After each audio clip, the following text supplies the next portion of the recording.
کی تھی کہ ہم ابھی بھی تمہارے ساتھ ہیں. تو سونو کیا موجودہ حکومت نے بھی کوئی آپ سے رابطہ وغیرہ کیا ہو کوئی امداد کے حوالے سے یا کوئی ایسا قدم اٹھانا چاہتے ہو جس سے وہ طارق ٹیڈی صاحب کے جو جتنی بھی انہوں نے خدمات دی ہیں ان کو خراج عقیدت پیش کر سکیں؟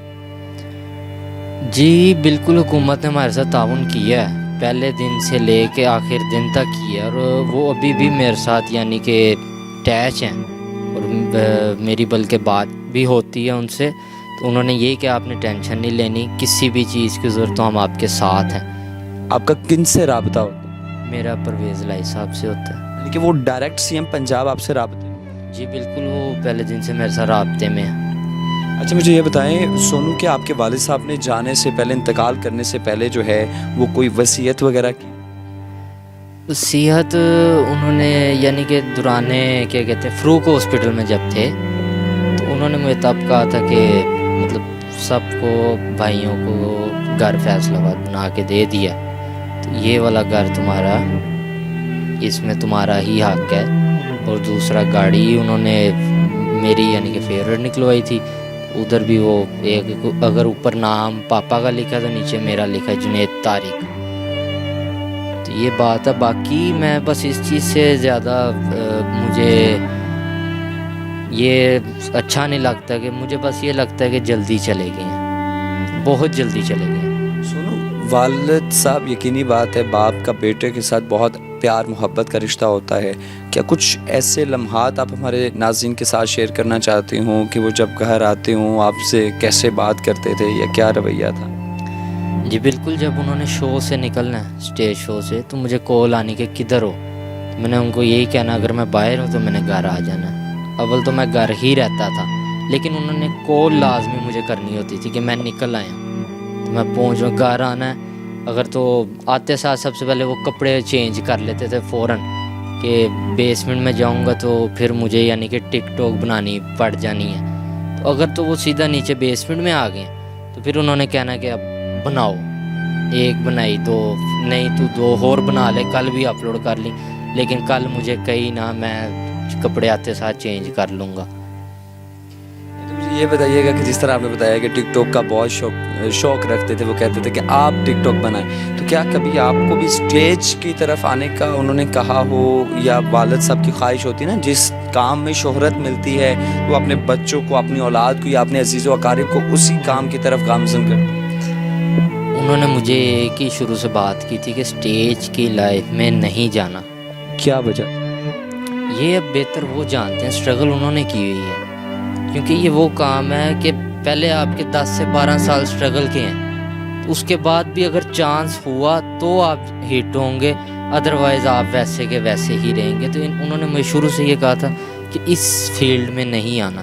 تو میں اس فیلڈ میں، میرا اپنا بھی یعنی کہ مائنڈ نہیں تھا. حکومت سے آپ کیا مطالبہ کرتے ہیں؟ آپ کی کیا خواہش ہے کہ حکومت اس طرح امداد کرے؟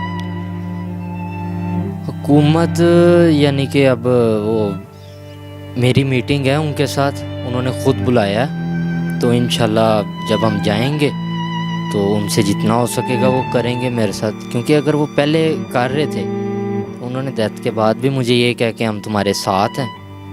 تو باقی میں بس اس چیز سے پریشان ہوتا ہوں کہ مجھے اب بہت یعنی کہ نا کالز وغیرہ آ رہی ہیں، یار وہ آپ کے بابا نہیں رہے تو ان کی وجہ سے ہمارا یہ سلسلہ چل رہا تھا، یا کیا کہتے ہیں انہوں نے ہماری بیٹی کی شادی کی تھی، ہم ان کا احسان نہیں بھول سکتے. تو ایون کہ مجھے یہ بھی نہیں تھا پتہ کہ یہ کل شریف والے دن جو قاری صاحب آئے تھے تو انہوں نے ہی مجھے یہ بتایا کہ ہماری مسجد میں بھی یعنی کہ وہ تعاون کرتے تھے.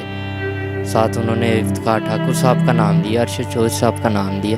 تو مجھے بھی اس دن ہی پتہ چلا، اور جن جن کی کالز آ رہی ہیں مجھے یہ اب پتہ چل رہا ہے. کچھ کا مجھے پتہ تھا، یعنی کہ یہاں سے پیمنٹ آئی ہے، انہوں نے کچھ اپنے یعنی کہ کیا تو آدھے سے ہاتھ میں یعنی کہ دے دی ہیں، کہیں گئے ہیں تو پکڑا دیے کسی کو. یہ ہے اب ہمیں کالز آ رہی ہیں تو ان کا میں وہ میرا شکریہ ادا کر رہے ہیں، میں جب کہ ان کو کہہ رہا ہوں کہ آپ بس ان کی مغفرت کی دعا کریں.